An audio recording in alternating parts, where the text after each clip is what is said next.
the good word, Josh. Your boy DKB here. So, according to some sources, some rumors, the New York Jets, with the 10th pick in the first round of the 2024 NFL draft class, would be looking to target a playmaker, specifically at wide receiver or tight end.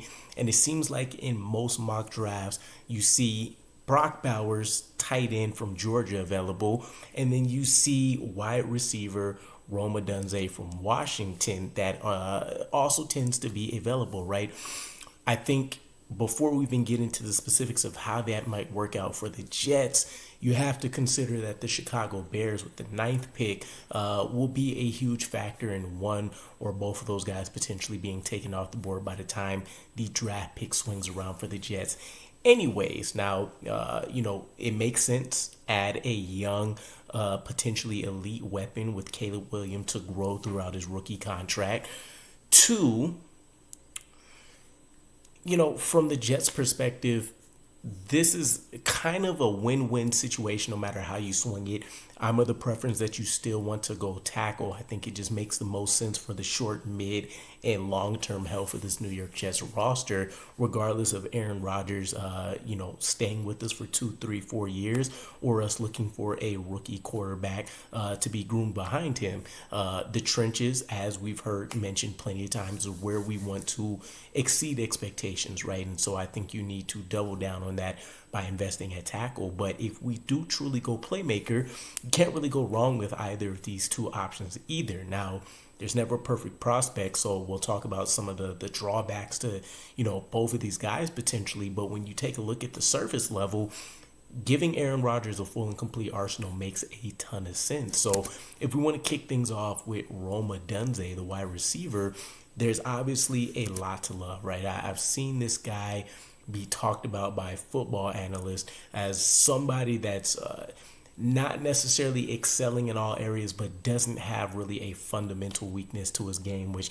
I wouldn't necessarily agree with, but he definitely is clearly one of the top 3 wide receivers for a reason, which is also worth mentioning. It's an interesting spot for the Jets at 10 because there's a big 3 at tackle just as much as you can say there's a big 3 at wide receiver between Marvin, Neighbors, and Odunze here. And then taking a look at tackle, it's generally going to be Joe Alt, Ole Fashanu, and then you can kind of swap and pick between someone like Troy Fautanu or your pick of the top right tackles like a Talisa Fuwanga or a J.C. Latham, for example, just depending on how your board falls as a team. But with Rome Odunze, something that would, obviously appeal to us as Jets fans is that when you consider his skill set, a lot of people are going to say he's a Mike Williams clone, right?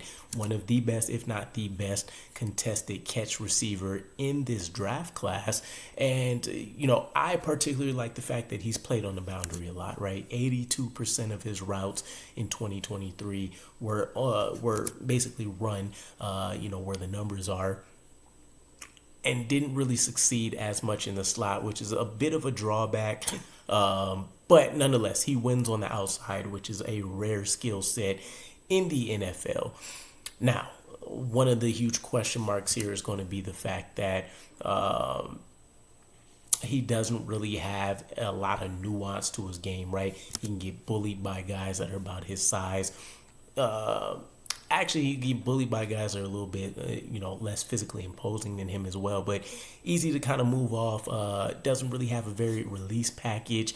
But everything else, when it comes to when that ball is in the air and he's in the vicinity, if it's humanly possible within reason for him to get that ball, he's going to get it, right? There's a reason why a lot of people say it's not really a true 50-50 ball with him. It's more like 75-25 in Rome Odunze's favor. Numbers, obviously, with the statistical production, backs that up. You take a look at 28 of his contested targets in 2023.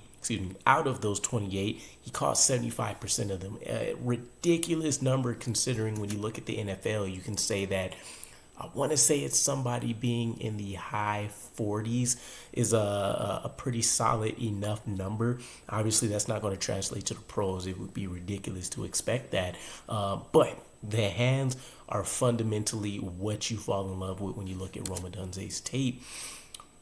It's not a lot to really be disappointed with him. I would say from a roster building perspective, the ideal hope for the Jets is that you invest this money in Mike Williams. He's going to play for the duration of the season. If he doesn't, you have that same similar kind of skill set and expectation coming from Rome Odunze, which is going to pair excellently with Garrett Wilson. But if not, he's on the slow cooker, right? He's going to sit on the back burner. He's going to eat up a couple of snaps from Mike Williams, hopefully do that at a high level. And then after this year, you'd expect him to become the full-fledged Robin to Garrett Wilson's Batman.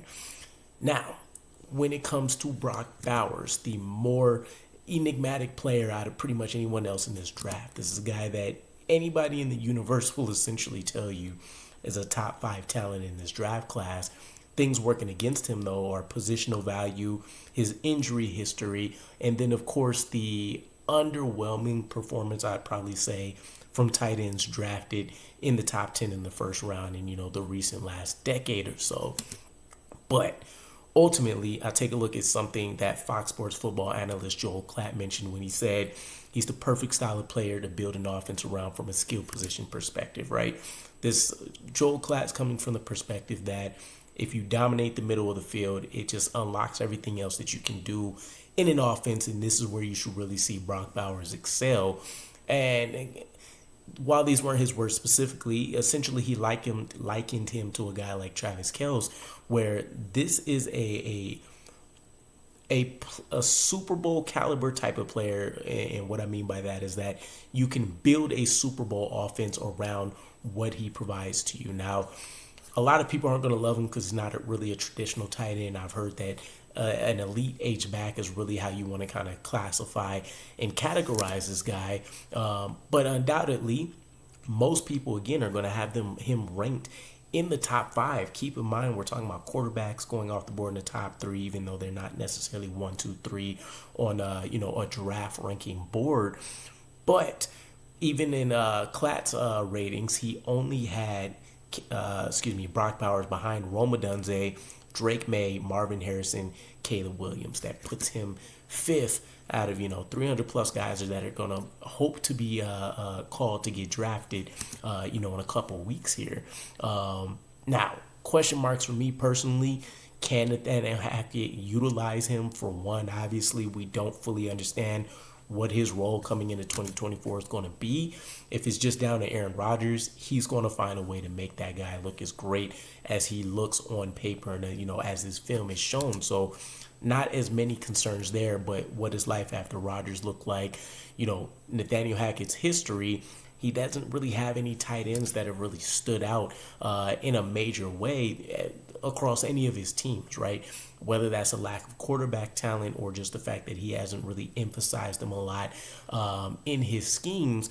You even take a look at 2023 with a lot of these matchups we had defensively. There was a lot of times where Tyler Conklin should have been, probably the number one option, or at least a vital emphasis on how we planned on winning against some of these guys. And just always felt like he was on the back burner, right? Especially with Jeremy Ruckert supposed to take another developmental step, which I would say he probably did, but you don't really know because it's hard to see them get utilized in this offense. And a lot of that was a symptom of our quarterback play. So we'll see how Aaron Rodgers impacts that. But the cautionary tale of Kyle Pitts is what's going to really cause a lot of people concern if we do draft Brock Bowers at number 10, right? Kyle Pitts was number 4th overall back in 2021. Did have an excellent rookie season, right? I think he had the 2nd highest reception total for a rookie tight end in NFL history. But it hasn't been... Kyle Pitts was also talked about as transformational, right? Or like a legendary type tight end coming in day one. And that hasn't really been the effect whatsoever, right? And obviously they've had quarterback problems there as well. But Brock Bowers on paper, film-wise, if he gets with a great offensive mind, like he'll be paired with Aaron Rodgers, great things can happen. I just wonder if we'll be able to consistently keep this up, especially if he's not paired with Aaron Rodgers for the duration of his rookie contract. Also, when you take a look at, again, kind of the roster setup, it's kind of feel like you'll have to force him onto the field. The only viable way that it makes sense from a roster construction standpoint, considering you're already kind of locked in at tight end 1 and 2, And Brock Bowers isn't really going to be your special teams type guy, and you might not want to carry 4 tight ends, is if you consider him more of the starting slot wide receiver over a guy like Xavier Gibson. Outside of that, it's going to be tough. But, again, just like Rome Odunze, statistically, Brock Bowers matches up very, very well with any of the top weapons in this class. Per Next Gen Stats, Brock Bowers is just the 4th tight end to have a max 99 score for production since 2003. And for reference sake, the last tight end to get a 99 was Kyle Pitts. So we'll see how that pans out. Ultimately, let me know what you guys think. If we're taking tackle off the board here, would you prefer Rome Odunze or would you go the Brock Bowers route? I'll catch you guys again. Peace.